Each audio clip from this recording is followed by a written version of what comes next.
Welcome to the Laughspin.com podcast.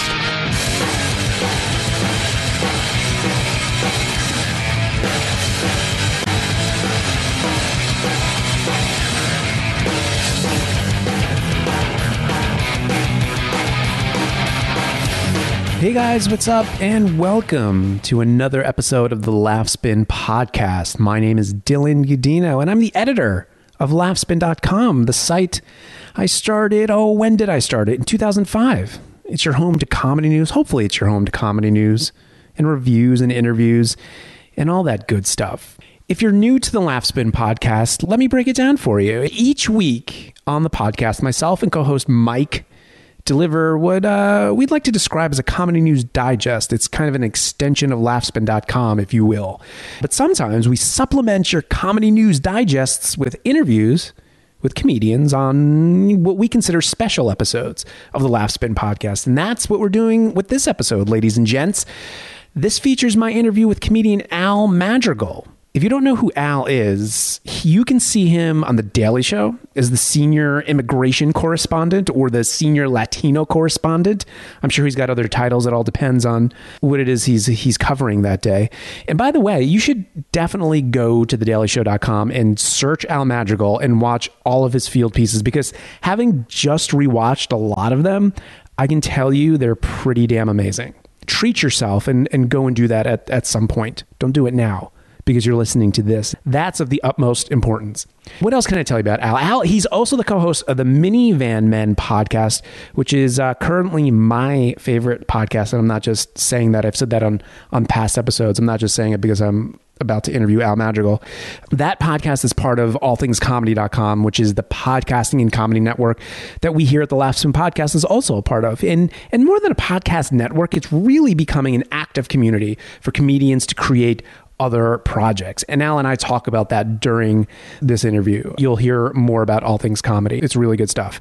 And finally, and perhaps more importantly, and the reason I chatted with Al now instead of some other random time, is this: his first hour-long special titled Why is the Rabbit Crying premieres Friday, April 26th at 11 p.m. Eastern on Comedy Central, and the extended and uncensored album and DVD combo will be in stores and online April 30th. So do check them out Friday, April 26th at 11 p.m.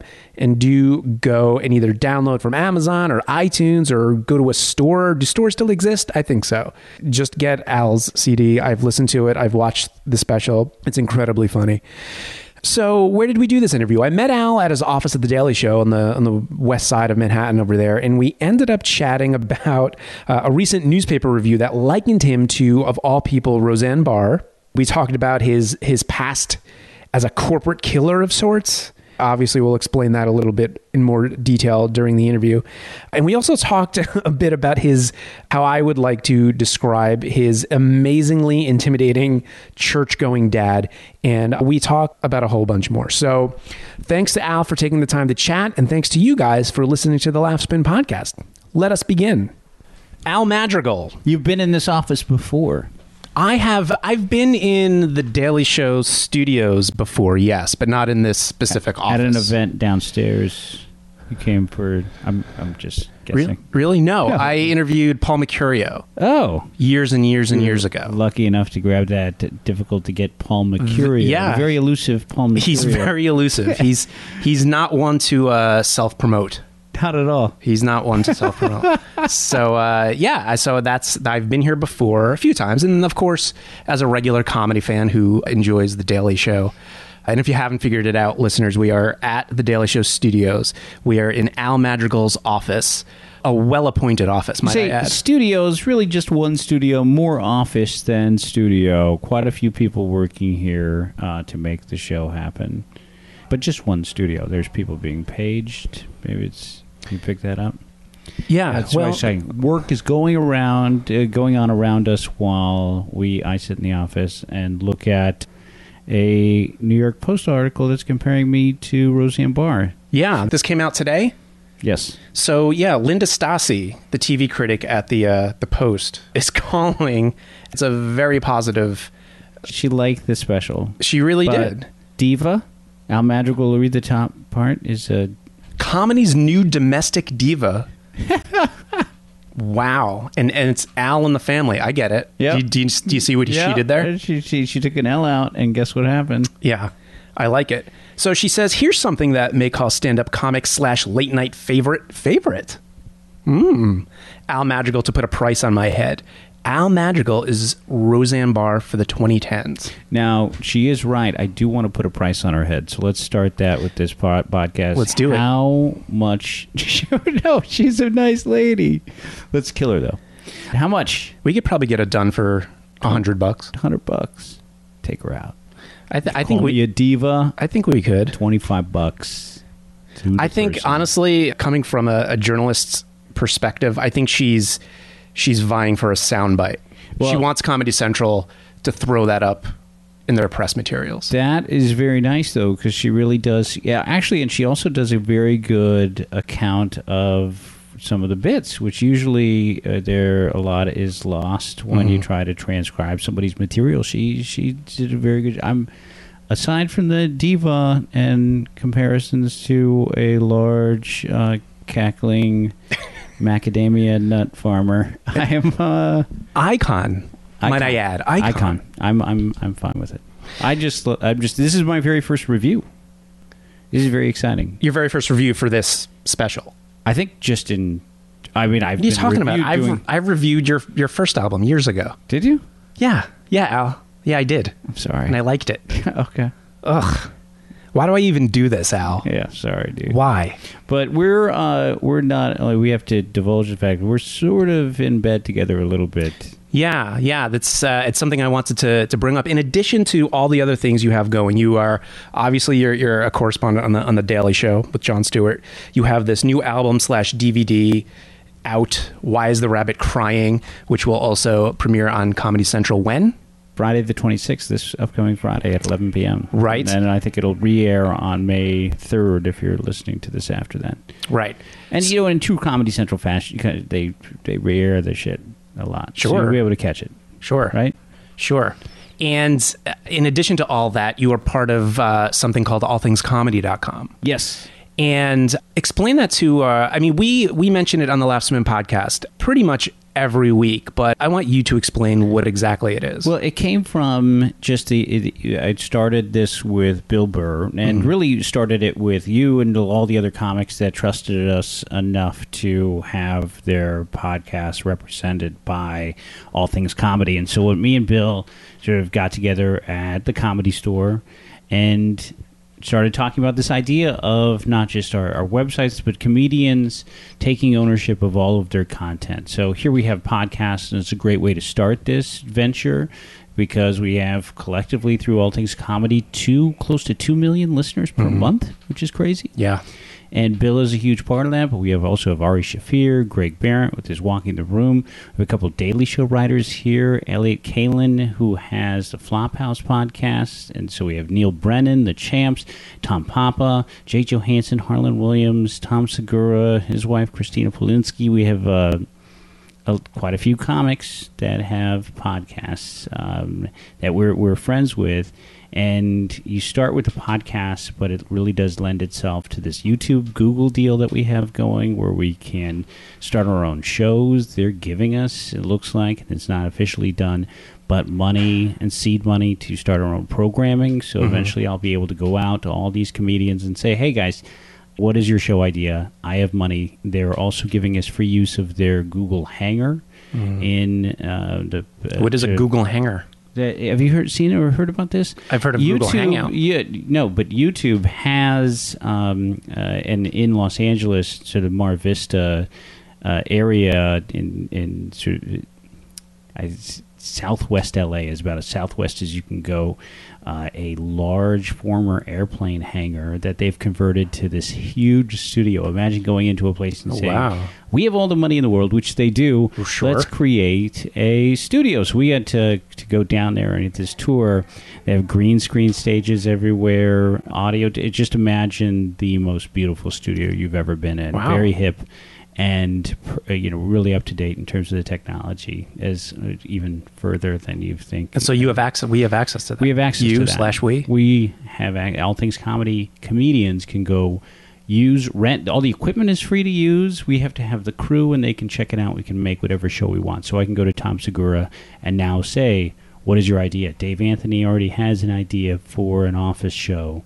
We can set up the cubicle there and the green screen to make this infinite office and sort of create that show there. And we have money to do that. Not a lot of money, but we have money to do that. Right. So it's much more than just the podcast. It's about letting the comics create their own shows and release their own specials. I think, again, it's not contrary to anything that I'm doing with Comedy Central. It sort of works in cooperation with that. Yeah, sure. Other comedians have proven that those two things can coexist pretty nicely. I mean, there have been comedians over the last year and a half who have self-released their specials straight to their fans and have also struck a deal with Comedy Central to air and to release it commercially and or Netflix. And so you see Bill Burr doing that. You see, you go and I'm sure it's a lot of business, but you see Eddie Pepitone and the Bitter Buddha and the comics. That's another comic we work with because he has the Long Shot podcast that is part of our group.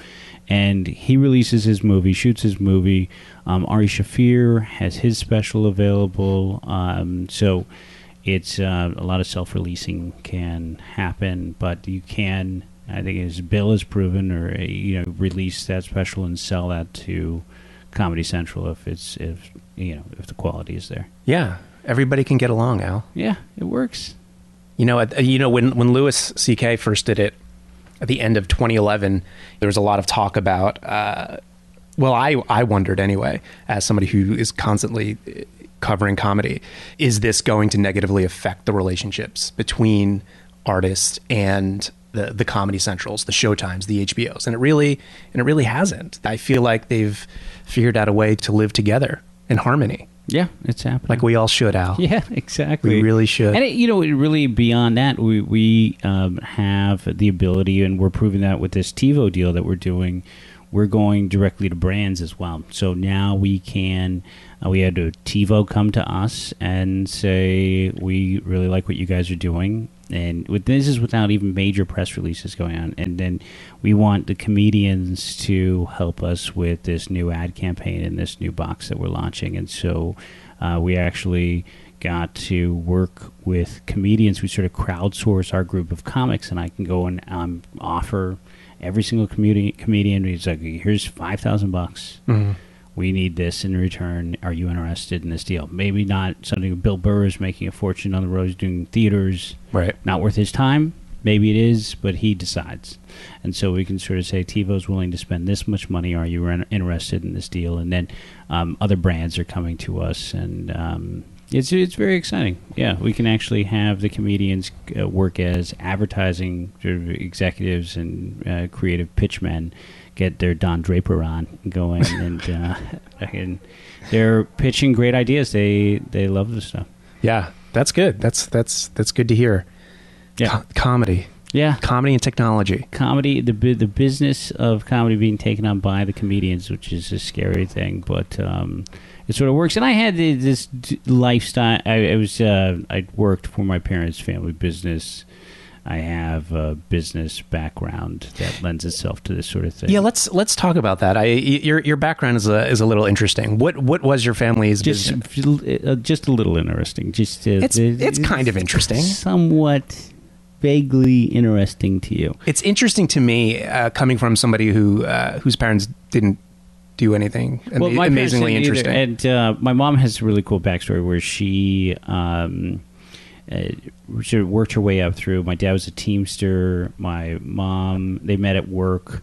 And then my mom, no college education, went and sort of started this company that she took over from a guy that was disinterested, and then it quadrupled in size. And what it is a staffing firm. So I was the eldest son at this family business from 19 to 32, was there the entire time. Right. And what was your job? I was firing people. I was primarily I was sort of a corporate fixer.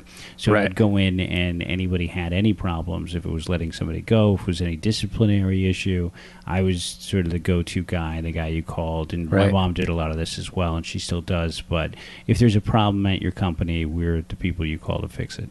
Have you ever seen that episode of Cheers Yes, Where- it's one I where refer no- to it all the time. Oh, you do? Yes. It's Oh, great. so I'm on No, an unoriginal. I know you're one of the Jerk. only people that's ever said no or brought it up because every time I refer to this episode, no one is aware. No, I have not seen that. It's a great episode. Can you let's talk about it? Then. Sure. Well, Norm, the guy who is planted at the bar, just drinking beers all the time, no direction, no ambition. He gets a job. He has a job, but then they're either going to fire him or they're going to put him into this other job, and that job is basically to be the Terminator. He has to go in there and do the people. dirty work. So Norm has to fire people, and his first termination, he goes in, and he is so broken up about it because he knows the guy and starts breaking down and crying. Right. And the guy starts patting him on the back, and it goes incredibly well. The guy shows himself out. And Yeah. so Norm sort of realizes, oh my God, this is what I need to do. The second one, he legitimately cries again. Right.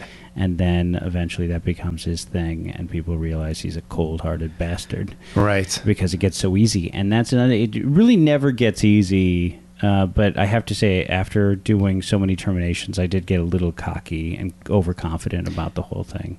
Was there ever a time?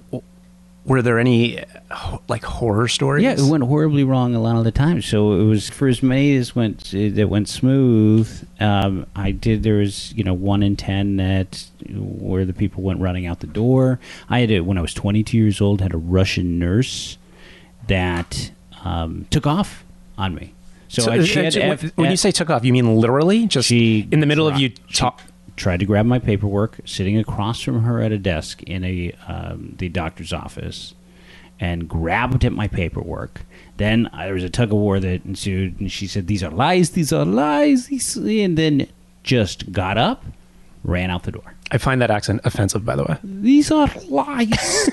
These are lies. And then got on the phone with her husband and told the husband that she was pregnant for the first time. He had no idea. And said, "Andrew, I'm pregnant, and this man is here telling me lies, and I'm going to lose the baby, Andrew. I'm going to lose the baby." And I'm 22 going, "Holy shit! Fuck, what's happening?"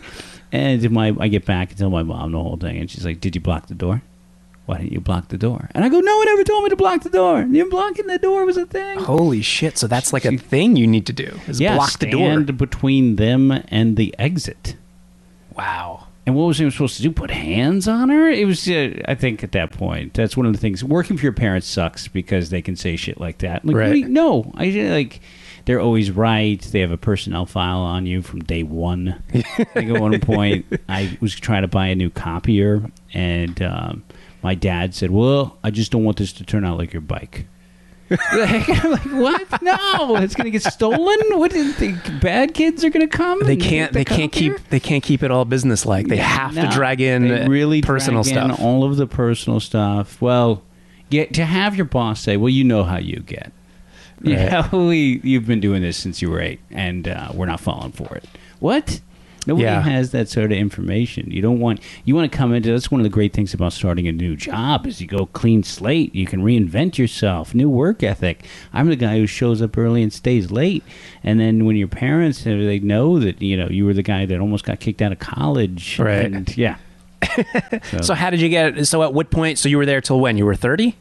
I was 32. I did a pilot for NBC and came back to work the next Monday. I was just because I sort of started. I'm late in the game with being a stand-up. I started when I was 28, right? And so there was no screwing around for me. There was no let's try this and see how it goes. Let's go to LA and give it a shot. Right. I was I had a kid.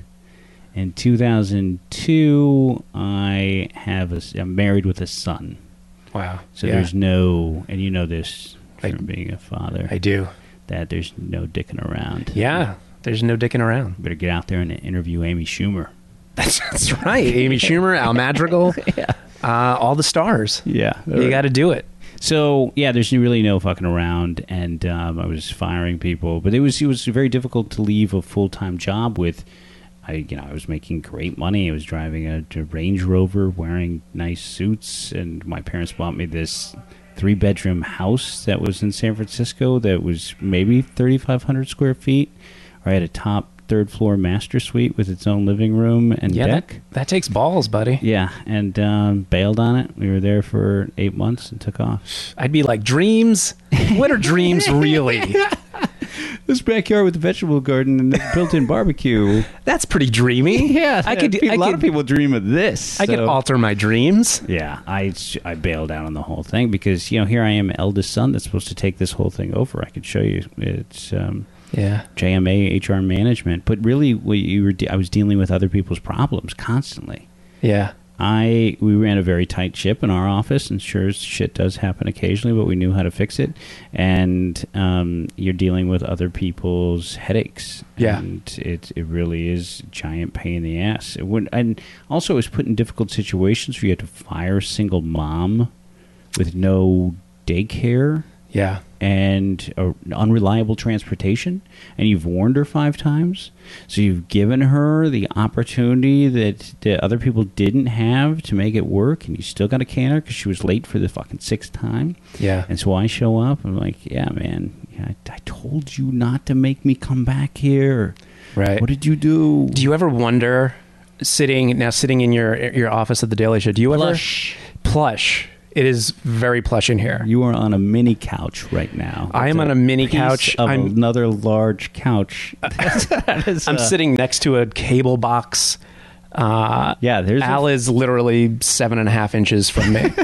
That's how small this office is. This was a storage closet at one point. I swear to you. I have the converted. That's why it's so hot in here, and there's a fan. Because very high ceilings, though. That's nice. Yeah, and then is there a window? Sorta. Yeah, there's sort of a window. Do you ever sit here and think about how many lives you ruined in your former life? No, I never until you brought it up. Well, let's talk about it. Well, no, we don't have to talk about it. But after I leave, I want you to think about it. They ruin their own life, and they certainly do. By losing a job, you don't ruin your fucking life. But slippery slope, buddy. Maybe they had a slight drinking problem that turned into a large drinking problem. They deserve it most of the time. That's the thing, is that there's that single mom is far and few between. And for the most part, these people are fucking up. And I have very little sympathy because I was also the guy that gave people the second chance and the third chance. And so I was out there doing the verbal and written discipline. So I saw them continue to make the same mistake after warned. All right. Okay, fine. So fuck them. Okay, fine. So let's talk about the Daily Show. Do you find, or did you find that you were more tuned into what's going on in the world? I assume you probably... There's always, you can't help but if you have Google News as your homepage, you can't help but be aware of what's going on. And I certainly got the LA Times when I was in Los Angeles. I'd read that every single day. And but now I'm even way more in tune because I'm privy to what's going on here. I have an office of 100 people that are sending to pitch. A pitch list that we have. And so I'm familiar with all of the stories. Right. Now, do you find that you have more opinions about certain things? Or are you strictly just the vessel through which hilarious satire is delivered? Yeah, I have the same opinion that I had when I came in. So my opinion hasn't changed in any way, but I've always been, you can't help but be opinionated about, and who knows where that opinion comes from wherever, and how long it was able to form. But certainly my opinion changes. I have parents that were very, speaking of changed opinions, were all Mexicans, and for the most part, Mexican Americans have always been conservative. And you look back at George Bush, and you saw that 44% of Latinos voted for George Bush. Right. And so why is that? And religion, right? Well, it's very conservative and also financially conservative because so there's a lot of fiscal conservatives that believe that they had to pull themselves up by their bootstraps, and why should I give my money to anybody else? And so it's part of being like sort of greedy. But my parents, who are very religious, Catholic people, my dad goes to church every single day, And, Really? Yes. Dear God. Yeah. That's what he says. And he, a little bit of a hypocrite. We can talk about that because it's just... He's a hypocrite? Oh, my gosh. Well, he's Catholic, isn't he? Yeah, exactly. I mean, he's you would have to be. brutal guy ever. He's a very nice man, but he is also sort of ruthless at the same time. I can tell you a great story. Well, tell it. Well, yeah, just real quick. I mean, this is the guy who goes to church every day. I remember being on a cruise when my mom's business had just started making money. So these are people I had never flown before. And so we're in high school or just starting college, and we went to a cruise that went to Cozumel, Mexico, and, it does all the sort of Mexican Riviera stops. Right. Went to Cozumel, me and my brother and a family friend that we were with meet this incredibly gorgeous 18-year-old girl. I mean, just swimsuit model from Santa Cruz, California. And she in turn, I think we saw her on the beach, started talking to her parents, not knowing she was... Wait. Who's we? We is our entire group. So the fathers, our family and family friends. I see. So it's not just your immediate family there. No, we were with a bigger group. We decided to, go on a cruise with a family, kids that were friends of my brother's and their family, mom and dad. So we're all talking to this other family. She said, "Oh, you should talk to our daughter. She's anxious to hang out with kids." Up pops, Bo Derek, and he comes walking through. It's like, oh my God. He said, "Well, we're going to go to the bars." And, my brother's 15 years old, and we're going to go. And this is, there's a place called Chili Willie's and in Cozumel. And then there's where tequila bottles are on the table like salt and pepper shakers, and you just drink your level. Like, so all the tequila bottles are out. And it's rock gut tequila poured into Jose Cuervo And you just bottles. pour it yourself? Pour it yourself. Shot glasses are there. And then how do they charge you? Level. Based on... They check the level I see. when you sit down, and they check the level when you leave, and you drank that much worth. That's great. Yeah, it's a good system. It's I love great. So why more people aren't using the Chili Willie's model, I don't know. But we go there, and we're getting wasted. Then we go to... it's a huge chain, Cedar Frogs or something like that, or just one of the big sort of chains of Cozumel, those Mexican resort towns. And we go in, and we're dancing on tables, yards, sea breezes and yards, having a blast. The party sort of comes to us. Everybody shows up. This girl ends up getting incredibly drunk. You're all underage, correct? I might be 21. She might be 18. Okay. I know for sure my brother Dante is 15 years old. So that does put me at about 20, 21. Got it. So we're there having a blast. Doesn't matter. Everyone's dancing. I get knocked down and I get up again. Sure. And girl ends up vomiting in the bathroom. And we were holding her hair.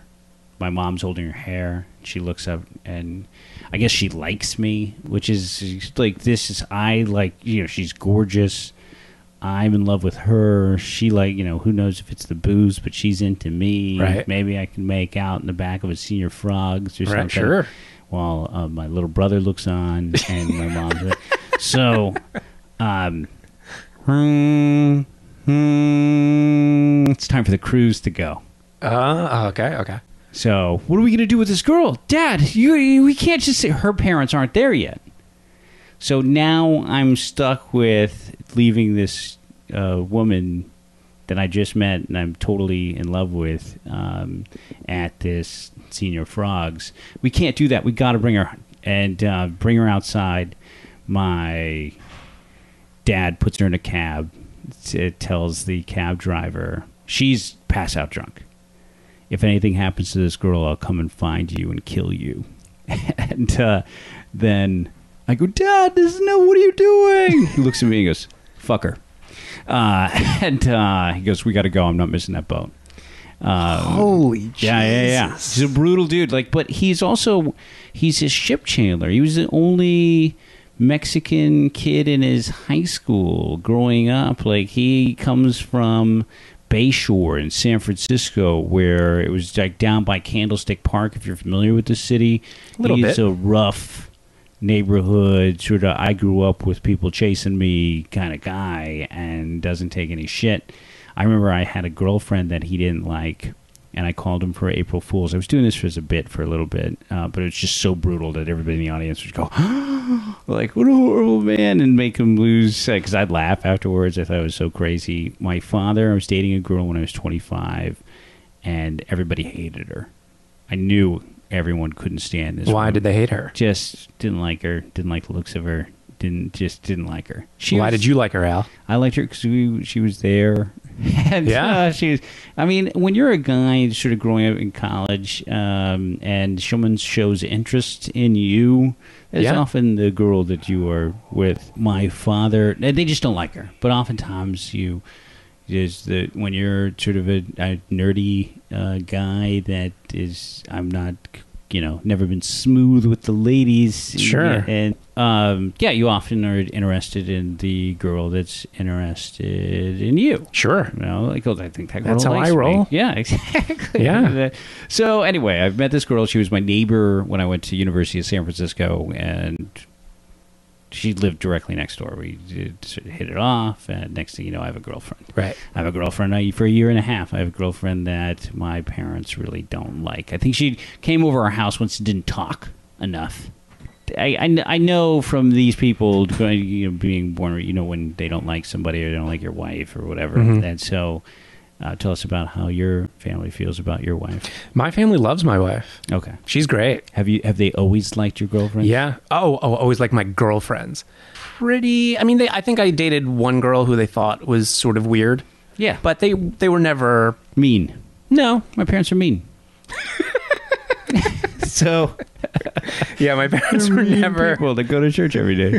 So, they're just not. They just don't take any shit. They right. like, my mom had to fire people. Like they have no tolerance for any bullshit whatsoever. Right. If they see something, another quick story, and then we'll get back to the one I was telling in the first place. Sure. Somebody called my dad a spick at work. Yeah. I mean, that's not good, right? Not good. He said, to my uncle, I heard your sister's dating that little spick from next door. He went to work downtown San Francisco, right where the ballpark is now, the AT&T, whatever. And he walked over. The guy was apparently like 6'2", because my uncle saw it. My dad is 5'7", Big Al, jumped up like Mighty Mouse, grabbed the guy in the hair, dragged him out in the street, and beat his head against the sidewalk. Until the cops came and the ambulance came, took the guy away. There were no cops. That's how it happened. You call me a spick, I'll beat little guy just fired up. I'm telling you, fireplug Mexican guy. Anyway, so this it's April Fool's. I can get my dad every year, and so I call up my dad and I say, "Hey, Dad, do we have a family jeweler?" And he says, "Yes, we do. Why?" And I go, "Well, I wanted to buy Noelle an engagement ring, and I wanted you to be the first to know." And he goes, "I got an idea. How about you buy yourself a shotgun, and you put it in your mouth and blow your fucking head off?" And then he goes, "I wouldn't piss in that little leprechaun bitch's mouth if she was lying in the desert dying of thirst." Wow. And I said, she was Irish. April Fools. Yeah. And that's Holy the guy God. who goes to church. Are the kids going to church?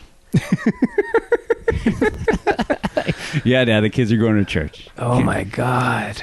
So that is just, and that, it sort of does translate to me being able to, coldly fire people. And, also, we have where I feel like it's sort of lent itself to, as a comedian, you find yourself dealing with a lot of you playing disciplinarian in a lot of comedy clubs and sort of controlling. Sure. When you're starting out and no one knows who you are, and it is Friday night late show and everyone's wasted.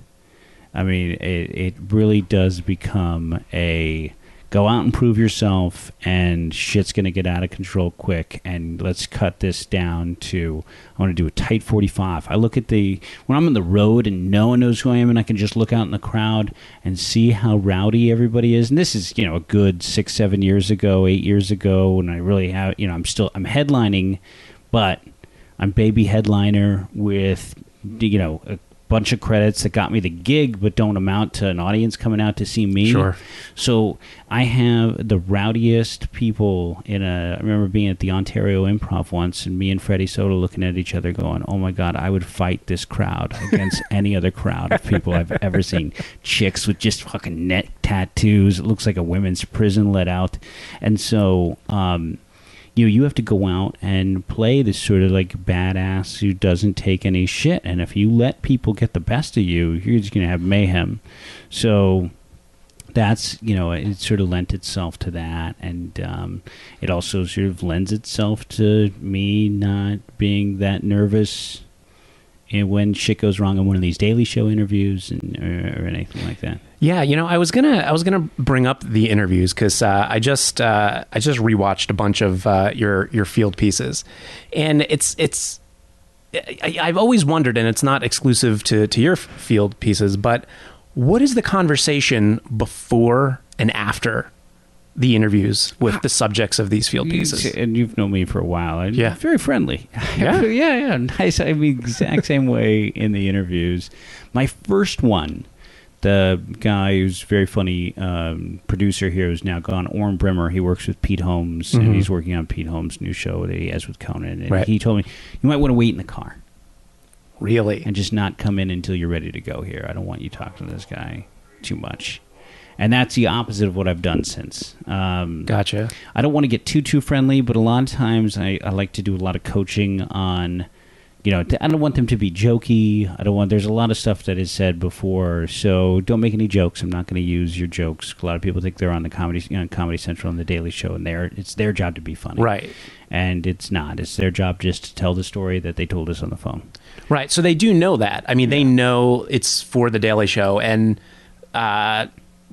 what sort of percentage of people know exactly what the Daily Show is when you...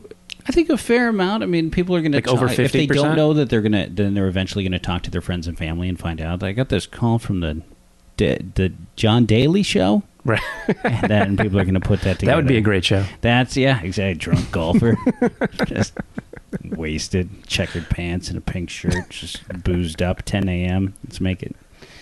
Side topical stories, like doing current events with John Daly in a golf cart, just wasted. I sense a good web series for CC Studios. Yeah, there you go. The John Daly Show. If you love the Daily Show, then you're going to hate the John Daly Show. I like it. All right. So you talk to them. You say what? We're gonna interview. It's you. different every single time, but just go ahead and this has been produced. An associate producer has talked to them, done a pre-interview. We want them to say what they said. Right.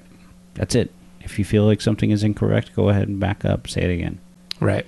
So it's not anything. I mean, it's our job to make jokes. So we have joke meetings leading up to this, but right.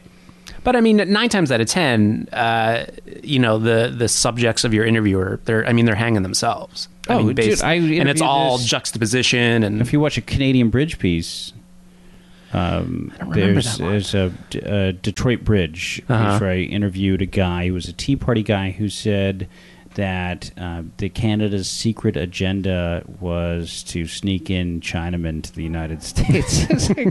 When he says Chinamen, I mean the cash register, right? Like that's it. Sound effects, and you got to keep it straight. Yeah. You got to. And I just, straight face, let him talk and say Chinaman 3 more times, and I go, just FYI, no one's using Chinaman anymore.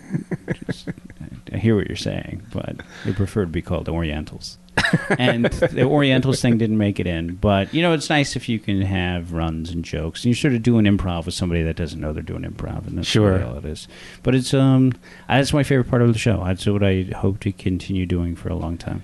Has there been one specific field piece that you've done that has was most satisfying for you? The Mexican American Studies piece that we did. It was my second piece. Yeah, but certainly in terms of the result and the effect and what it did in Tucson, that is easily my favorite. Yeah, that's great. And that is actually on... It's a DVD extra. Yeah, it's on Why Is the Rabbit Crying DVD extra. Yeah. That was a great one. The Tanks one, outstanding. Tanks, I enjoyed it. I got to drive. I'm working a job, and even though I'm in a former storage closet, I work in a job that has allowed me to drive Chieftain tanks in Minnesota. It's pretty amazing. And that was no special effects. You crushed those cars? Yeah. They let me run it. If you didn't see the piece, it's tanks but no tanks. And it's probably on my website, almadrigal.com, or you can find it at The Daily Show. And they bought 2 Saturns from a junkyard and let me drive over 2 Saturns. It's pretty awesome. That's amazing. Yeah. We put GoPros inside the Saturns, and we have some of that footage. Wow. Yeah. They guys here, put it right there, man. It's going to be fine. Dude. Who would have thunk it that you would be driving tanks? Yeah. I went from managing drunks to driving tanks, and then back to managing drunks. Managing drunks? That's stand-up. Oh, right. Yeah. Right. Do you have like something in your back pocket when you see a crowd like that? No, I don't have one specific thing, but what I have in my back pocket is what I was about to say to the opener and the feature. You do 10. What's your time? Wanted you to do 7. You do 20. I'm going to do 40, and we're going to all get the fuck out of here. That's what I have in my back pocket. These people are assholes. All right, let's keep it tight. Bouncers, you see anybody say anything, tap them, then they're out. Right. Okay, we're ready to do this? Let's go. Let's go. That sounds fun. Yeah, that sounds like a nice, not stressful. My life's calling. Yeah. Has the crowds you've been on the Daily Show now for what? Feels like close to 2 years. Yes, crazy. Yeah. So have the crowds changed at all? Yeah, are there more people? People are actually coming out to see me. That's what's exciting. Yeah. Is that, you have a lot of late night appearances that add up to really nothing. And you have, this is finally a show that has a following, a big enough following that people actually want to come out and see you do stand-up, and it's amazing. Because people like you and don't just want you to, Isn't that a great feeling? Yeah, it really is amazing. People being liked is awesome, right? Yeah, people like me, and they're referring to previous bits and material, and it's really cool. That's what every comedian wants: people to show up to their shows on purpose to see them. Yeah. Yep, and as big of a venue as possible while not having it be ridiculous. Yeah. What would be too big? I think I really do think. I mean, I love Russell Peters, and I think Kevin Hart is approaching that point. Yeah. But I mean, for me, my favorite shows are. I've been able to go out with some of these Daily Show live. I go out with John Hodgman and Kristen Shaw. Right. We've done a 2,500 seater there to see you or something like that. And I think that's as big as it should get. Yeah. I feel like I had the privilege of going out with Mitch Hedberg a bunch for a Comedy Central tour. I got to go out with Daniel Tosh and Chappelle as well. And so I've gotten to see people at their, heights of their comedy career. But I think when you get past, I heard, you can confirm this, but Russell doing a 35,000 seater or something like that. Yeah, that's crazy. He's got to Larry the Cable Guy, so insane. Scenarios, and it's incredible. But I feel like I guess there's video screens everywhere, and people can see your facial expressions. I think at that point for the comic, I mean, I don't want to speak on behalf of Russell Peters or Larry the Cable Guy. That should be okay. Let's do this. Yeah. I am going to do that. I think at that point, it's like, well, let me just do this. Let me say I just played to 60,000 people. Sold out Madison Square Garden twice or something like Kevin Hart. It's so But awesome. you can't, but as a comic, you can't say that was like one of your better shows. Intimate show. I mean...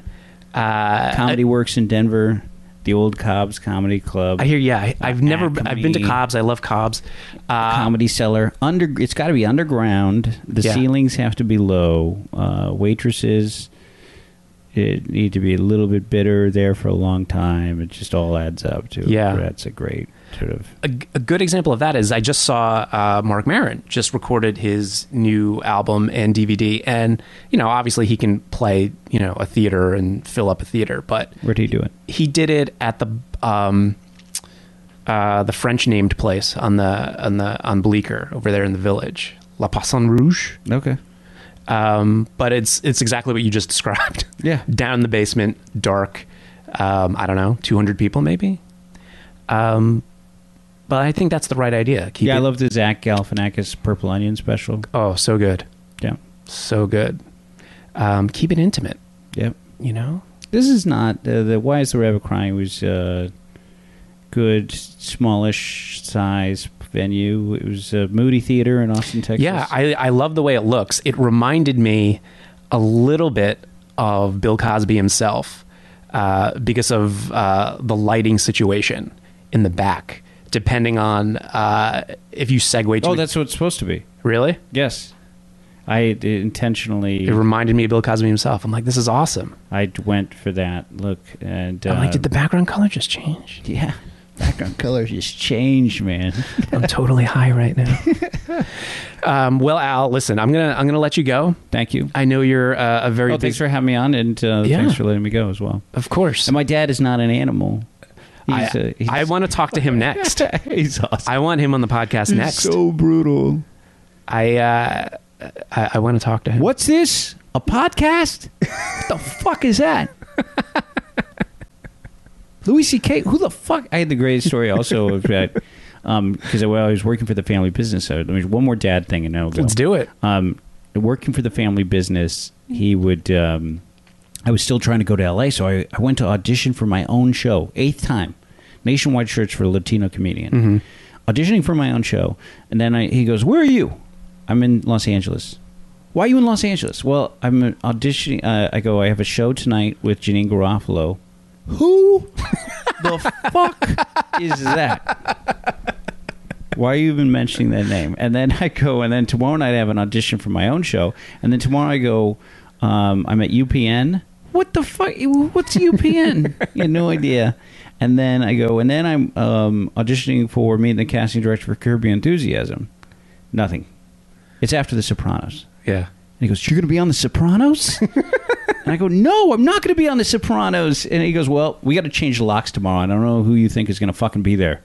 And that's Isn't it frustrating that you can't? I mean, I have friends that know nothing about comedy, so it's very infrequent that I'm able to say like, oh, hey, I talked to, whoever today, and they're like, who? Yeah, it's like if I don't talk to Jerry Seinfeld, they don't give a shit. Exactly, they have no idea. If my dad knows you're famous, you're really fucking famous. That's my 16-year-old niece will be impressed that I talked to you because awesome. she watches The Daily Show. Like a good 16-year-old should. Oh, really quick. I swear to God, I'm going to let you go. She was in class the other day, and her teacher asks her, does anybody know what drones are, what the drone project is? Nobody raises their hand. She raises her hand, explains it perfectly. Teacher says, how did you know about it? She's like, it was on The Daily Show. And the teacher says, that's a comedy show. She's like, yeah, but I'm the only person who knew what the drones were. In your face. And that's how it should be, Al Madrigal. Yeah. Thank you so much, buddy. All right. And there you have it. Thanks again to Al Madrigal for chatting with me. And thanks to you guys for supporting the Laughspin podcast. It means a lot to us, seriously. And moreover, thanks for supporting the world of comedy. If you're listening to the Laughspin podcast, you are no doubt somewhat of a comedy nerd, and we totally respect that. If you haven't already subscribed to the Laughspin podcast, please do so. There's 3 ways you can do it: SoundCloud, iTunes, and Stitcher. If you'd like to get in touch with me, go ahead and do that. You could email me at dylan@laughspin.com. That's DYLAN @laughspin.com. And be sure to follow us on Twitter at laughspin.com and on Facebook and Tumblr. You should also be checking out laughspin.com every day, many times a day. There's a constant stream of comedy news, videos, interviews, and a whole lot more. Thanks again, guys. We'll see you next time on the Laughspin podcast. See ya.